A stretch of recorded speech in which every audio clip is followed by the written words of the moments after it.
A brief introduction to the Mitzvah of Emunah. What are we talking about when we have the Mitzvah of Emunah? So we call Emunah belief, which actually in essence is really faith that we have in Hashem, or that Hashem has within us, and bitachon as well, which is the concept of having trust within Hashem.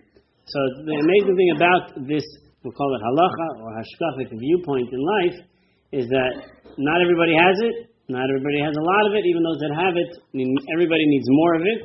But where do we have the mitzvah that we have to have faith in Hashem? Right? Now again, pushing away any Christian thoughts that a person may have from their upbringing, from their American upbringing, where do we have in the Torah that there's actually a mitzvah that a person needs to have faith in Hashem? Everything's all right, don't worry. If we have faith in Hashem, everything's all right. Why? Where's your proof to me that that's true? We don't have a Christian concept. You just got to believe. We know that belief for us is something that is an accessible thing, and belief is actually the concept of proving God's existence. When we say that a person needs to have faith and trust in God, where is our proof for any of this? Let's go from the audience. Where's our proof that you have to actually have some elements of faith in Hashem, that He's going to take care of you? Example, case in point, Abraham Avinu. He did as he was told. He did as he was told. So we have an example of someone who did. And it was excellent. He had the faith. He had the faith to follow through. To believe that what Hashem is telling him is right and it's for his own good. Okay, so you have an example that Abraham says, I'm going to follow in the path of Hashem, and this is what Hashem tells us. So we have obviously our forefathers and others as well that teach us this concept. Where is the mitzvah? Where is the mitzvah that Hashem commands us to do this? Now again, if Hashem spoke to us directly, I can understand. But if He didn't, where's a mitzvah? We need to pull out a mitzvah from this. As a command, as if you have to do. Now, it's again, as the right thing to do, correct. Totally in 100% agreement. Do we have an obligation to do that? Let's say I don't want to. All right? I don't want to do it. Do I have an obligation? One of the 6 constant mitzvahs, yeah? So again, where do you get the 6 constant mitzvahs from? First of the 10 Commandments. Oh, so very good. So the first of the 10 Commandments is Anochi Hashem Elokecha, I'm Hashem your God, who took you out of Egypt. Which means that you have to know that I did everything for you. Does that itself give me a command to actually have faith in Hashem? That I'm now required to do it? Happens to be, according to some of the Rishonim, it does. That is enough of a proof to say that. What does that mean? That it says, Anochi Hashem Elokecha, I'm Hashem your God. The second mitzvah says, you cannot have any other gods. What does it mean you cannot have any other gods? You cannot believe in anything else but Hashem.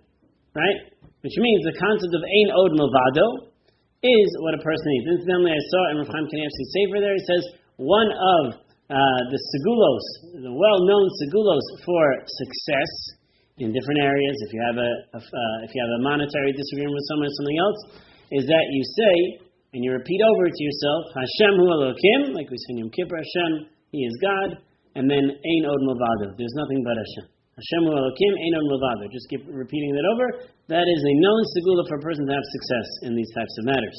So, in this case over here, I am Hashem your God who took you out of Egypt, number 1. Number 2, you cannot have any other gods, which is the concept of having any other belief in anything outside of Hashem, which means I have to trust that Hashem is doing everything for a particular reason, and that nothing else happens except Hashem. So that's one particular proof. The Rambam gives a different proof in order to be able to express this idea that it's actually a mitzvah, that it's a requirement for us to actually have faith in God. Again, a requirement, not just simply it's the way to live because otherwise you can't live without it, but actually becomes a requirement from a mitzvah standpoint. The Rambam writes that the 58th mitzvah that exists within the Torah is that when a person goes out to war, he should not believe in those that say we can't do it. He should not believe in those that says it's not going to work. Rather, there is a mitzvah, and that mitzvah is that trust in Hashem, that Hashem put you to war, and therefore you're going to be able to overcome the enemies. And that we have from the pasuk. What's the pasuk? The pasuk tells us, "Ki teitela milchama alevech," when you go out to war amongst your enemies. V'risa sus v'rechev am rabim chaysi, horses, chariots, and a great nation greater than you. Lo tira mehem. You have now a biblical prohibition. You're not allowed to be afraid of them. Right? Which is talking to your emotions over here. Talking to our emotions. You're not allowed to be afraid. I'm afraid. What do you want me to do? You're not allowed to be afraid. You're in violation of it. The Rambam tells us that lo tira mehem, this is the warning that says that you're not allowed to fear from the enemies, from something else outside of Hashem.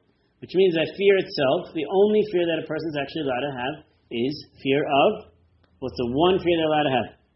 two really. Hashem, and the only other place that you're allowed to be fearful besides of Hashem is, Emunah says, one other area, and that is forgetting Torah. Right?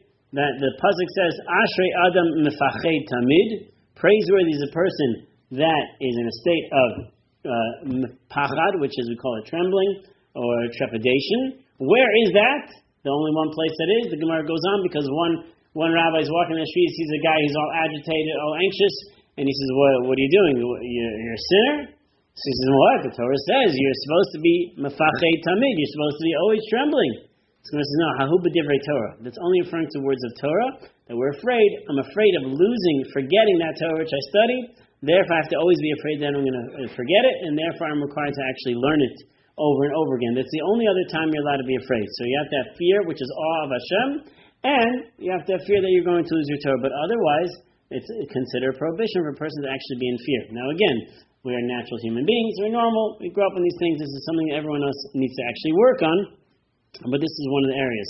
In another place, I believe it's the Rambam that writes as well that we have it from, I think it's actually Sefer Chinuch, that is, Tamim Tiyeh Im Hashem Elokecha. You must become whole with Hashem your God. To be whole with Hashem your God means that there's no other powers, nothing else that controls things. And this is ultimately the level of Emunah that a person needs to have. So one is from battle. The second thing is we said, Anochi Hashem Elokecha.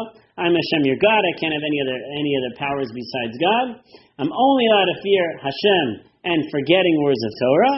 And lastly is this concept over here that Tamim Tiyeh Hashem Elokecha. I must be whole with Hashem my God, which means if I'm worried about other things, then I'm not following in the ways of Hashem. And that's why the mitzvah of Emunah and the mitzvah of Bitachon is such a important mitzvah, as well as a difficult mitzvah for people to follow, because if we have any faith or any fear of anybody else, then we're lacking in our level of Emunah of Hashem, and therefore there's a constant, as we mentioned before, Hashem hu Elokim, Hashem is God, Ein od milvado, there's nothing but Hashem.